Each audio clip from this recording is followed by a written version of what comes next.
రాష్ట్రంలో అమలవుతున్న ఎస్సీ వర్గీకరణ చట్టం రోస్టర్ విధానం వల్ల మాల సామాజిక వర్గానికి తీవ్ర అన్యాయం జరుగుతుందని రాష్ట్ర మాల సంఘాల జేఏసీ ఆరోపించింది. రేవంత్ ప్రభుత్వాన్ని బొంద పెడితేనే మాలలకు న్యాయం జరుగుతుందని జేఏసీ చైర్మన్ మంథాల భాస్కర్ స్పష్టం చేశారు. గౌరవ అధ్యక్షుడు చెరుకు రామచందర్, వర్కింగ్ చైర్మన్ మంత్రి నరసింహయ్య, గ్రేటర్ హైదరాబాద్ చైర్మన్ బేర బాలకృష్ణతో కలిసి హలో మాలా చెలో ఢిల్లీకి సంబంధించిన వాల్ పోస్టర్ను ఆవిష్కరించారు. తెలంగాణ రాష్ట్ర మాల సంఘాల జేఏసీ ఆధ్వర్యంలో తలపెట్టిన హలో మాలా చెలో ఢిల్లీ కార్యక్రమాన్ని ఆగస్టు 10వ తారీఖు రోజు తలపెట్టడం జరిగింది. ఈ కార్యక్రమానికి తెలంగాణ రాష్ట్రంలో ఉన్నటువంటి 33 జిల్లాల నుంచి మాలలందరూ కూడా, మాల విద్యార్థులు, ఉద్యోగులు, నిరుద్యోగులు, యువకులు అందరూ కూడా పెద్ద సంఖ్యలో వచ్చి ఢిల్లీలో విజయవంతం చేయాలని చెప్పేసి ఈ సందర్భంగా నేను కోరుతా ఉన్నాను.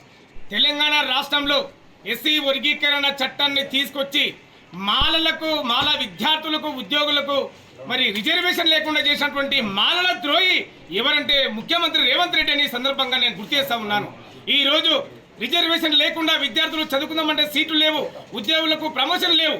తెలంగాణ రాష్ట్రంలో ఉన్నటువంటి మరి ఎవరైతే రెడ్లు, దొరలు, కమ్మలు, కాపులు, బీసీలు, ఎస్సీలు, ఎస్టీలు మాదిగల కంటే అభివృద్ధి చెందినటువంటి కులం అని చెప్పేసి పరిగణించి ఈరోజు మాల సమాజానికి రిజర్వేషన్ లేకుండా చేసినటువంటి కాంగ్రెస్ ప్రభుత్వం, కాంగ్రెస్ పార్టీ, రేవంత్ రెడ్డి ముఖ్యమంత్రి యొక్క పార్టీని భూస్థాపన చేయడానికి ఈరోజు మేమందరం కూడా కంకణబద్ధమై మరి తెలంగాణ రాష్ట్రం నుంచి యావత్ కేంద్రానికి బయలుదేరి అక్కడ ఉన్నటువంటి ఎంపీలకు, మినిస్టర్లకు, అన్ని రాజకీయ పార్టీలకు రిప్రజెంటేషన్లు ఇచ్చి ఇక్కడ చేసిన తప్పులను అక్కడ మరి కేంద్రానికి చెప్పి ఈయన మెడలు వంచడానికే మేమందరం కూడా బయలుదేరుతున్నామని సందర్భంగా మేము గుర్తు చేస్తున్నాం. 10న హలో మాలా చెలో ఢిల్లీ అని తెలంగాణ రాష్ట్ర మాల సంఘాల జేఏసీ, మాల స్టూడెంట్ జేఏసీ ఆధ్వర్యంలో మేము చెలో ఢిల్లీ కార్యక్రమాన్ని పూనుకున్నాం.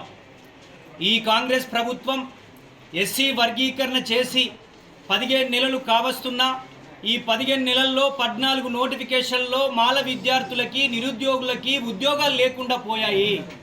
4వ తరగతి నుంచి మొదలు పెడితే పిహెచ్డీలలో ఇప్పటి వరకు మాల సామాజిక వర్గానికి అవకాశాలు లేకుండా చేసినటువంటి ఈ కాంగ్రెస్ ప్రభుత్వాన్ని ముఖ్యమంత్రి సుప్రీంకోర్టు యొక్క తీర్పును తిరస్కరించి చేసినటువంటి అశాస్త్రీయమైనటువంటి వర్గీకరణ వల్ల ఈరోజు మాల కమ్యూనిటీతో పాటుగా 57 కులాలు రిజర్వేషన్లు కోల్పోయింది.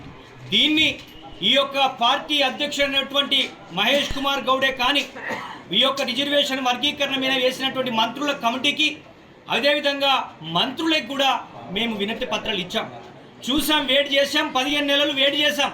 కానీ వీళ్ళు చీవ కొట్టినట్టు కూడా లేదు.